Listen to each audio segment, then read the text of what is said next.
नमस्कार दोस्तों, स्वागत है आपका हमारे YouTube चैनल NS सरकारी नौकरी में। दोस्तों, स्क्रीन पर आप लोगों को दिख रहा है कि यहाँ पर लिखा हुआ है NS सरकारी नौकरी। ये हमारा टेलीग्राम ग्रुप है। आप अगर इसमें ऐड नहीं ही है, मात्र एक मेंबर है, अभी नया ही टेलीग्राम है, इस पर कुछ वैसा मैं किया भी नहीं हूँ, लेकिन अपडेट मैं देता रहता हूँ। तो आप अगर इस पर ऐड नहीं है तो इसमें ऐड हो जाइए, टेलीग्राम ग्रुप पर जुड़ जाइए। किसी भी तरह का कोई ऑफिशियल अपडेट आता है, किसी भी तरह का कोई भी वैकेंसी से संबंधित कोई भी बात आता है तो ये हमारे टेलीग्राम पर आपको मिल जाएगा। चलिए अब वीडियो को शुरू करते हैं। यहाँ पर जैसे कि अभी एक अपडेट आपको मैं दिखा रहा हूँ, स्क्रीन पर आप लोगों को दिख रहा होगा, यहाँ पर ध्यान से देखिएगा। चलिए यहाँ पर देखिए ये क्या है। यहाँ पर है अतुल प्रसाद जी का जो है आया है टेलीग्राम पे। क्या आया है आप लोग ध्यान से देखिए इसको। चलिए यहाँ पर लिखा हुआ है दोस्तों कि three candidates are reminded that one qualifying cut off shall stand rejected to select candidates up to 75% of vacancy number of candidates which ever is less. अब क्या है आगे देखिए। Facial recognition system is being used as such they are advised not to react behave in a way which may go against them. यानी कि कह रहा है क्या चीज़ कि इसमें 75% वैकेंसी जो है, जितना भी सीट है टोटल, उसका 75% वैकेंसी को किसी भी हाल में पूर्ण करना है। क्योंकि दोस्तों आप लोग जानते हैं कि एग्ज़ाम का लेवल कैसा था, क्वेश्चन का लेवल कैसा था। इसमें जो है थोड़ा सा टफ क्वेश्चन था, जिस वजह से यहाँ पर जो है बहुत सारी बातें सामने आ रही है कि इसमें जो है सीट भरेगा ही नहीं, आदमी जो है कट ऑफ भी क्रॉस नहीं कर पाएगा, ऐसा वैसा। तो यहाँ पर अतुल प्रसाद जी ने क्लियर कर दिया है कि 75% किसी भी हाल में भरना है।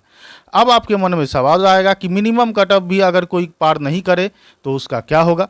उसको भी मैं अभी एक और चीज़ के साथ, सबूत के साथ दिखाता हूँ। पहले आप इसको देख लीजिए। यहाँ पर था facial recognition system is being used, यानी कि आपका जो है चेहरा का एक्टिविटी सब जो है, ये सब सिस्टम जो है यूज किया जा रहा है। एडवाइस किया जा रहा है आपको कि किसी भी तरह का कोई रिएक्शन, किसी भी तरह का कोई बिहेव वैसा नहीं कीजिए जिससे जो कि जो है नियम के खिलाफ जाता है। एग्जाम में जो था उसके बारे में है। अब आप देखिएगा यहाँ पर कि और क्या है। तो और क्या है आपको मैं दिखाता हूँ। यहाँ पर स्क्रीन पर आप लोग ध्यान से देखिए, एक एक बात आपको समझ में आ जाएगा। यहाँ पर देखिए, शिक्षक भर्ती न्यूनतम अर्हता अंक को कम कर सकता है बीपीएससी। यानी कि जो आपका जो न्यूनतम अर्हता अंक है उसको कम भी किया जा सकता है। कैसे, तो समझिए। शिक्षकों की 75% सीटों को भरने के लिए बीपीएससी तय न्यूनतम अर्हता अंक से नीचे भी कट ऑफ कर सकता है। यह जानकारी आयोग के अध्यक्ष अतुल प्रसाद ने शुक्रवार को ट्वीट कर दी।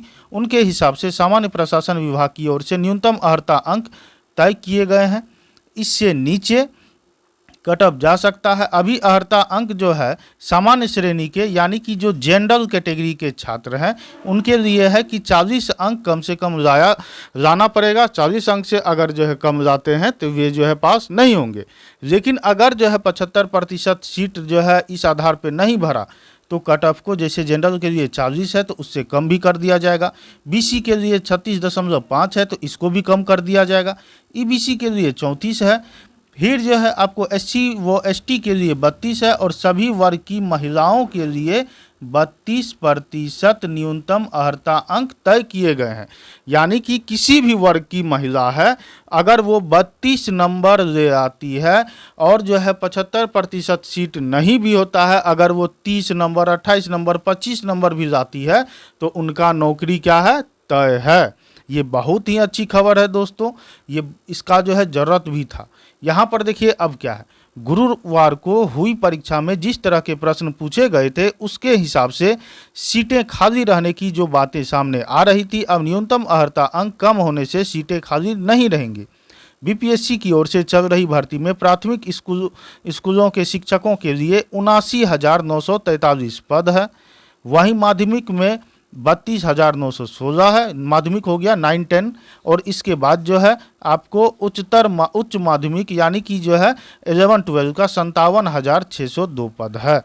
तो ये तो देख ही लिए।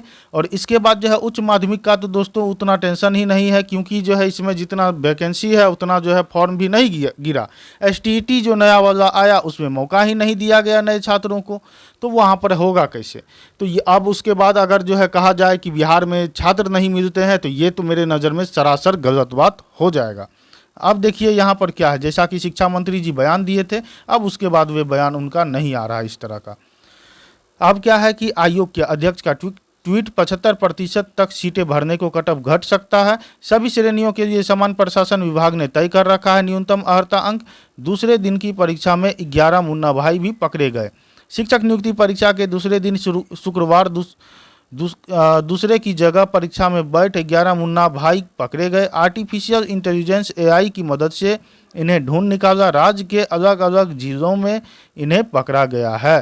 तो ये आज का आपका जो है खबर था, और ये मेरे नज़र में बहुत ही अच्छा न्यूज है।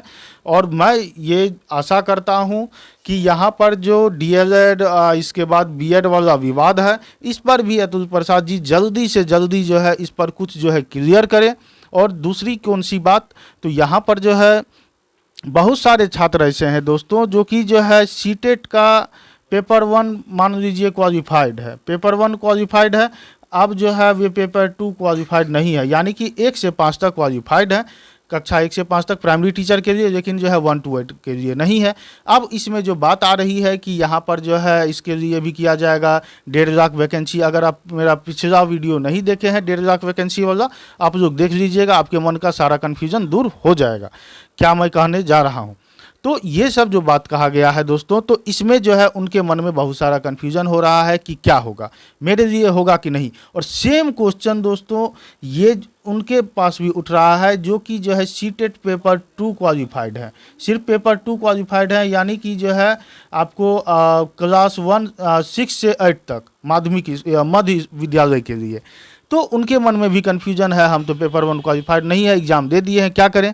तो दोस्तों इसके लिए जो है अतुल प्रसाद जी से मैं निवेदन करता हूं कि इसके लिए भी कुछ ना कुछ जो है दे, जिससे कि वे मानसिक रूप से चिंतित ना रहे, क्योंकि छात्र चिंतित बहुत ज़्यादा रह रहे हैं और उनके मन में तरह तरह के सवाल उठ रहे हैं। ये भी अगर क्लियर कर दिया जाए तो बहुत ही अच्छा होगा। अब मिलते हैं नेक्स्ट अपडेट के साथ नेक्स्ट वीडियो में, तब तक के लिए थैंक यू, जय हिंद।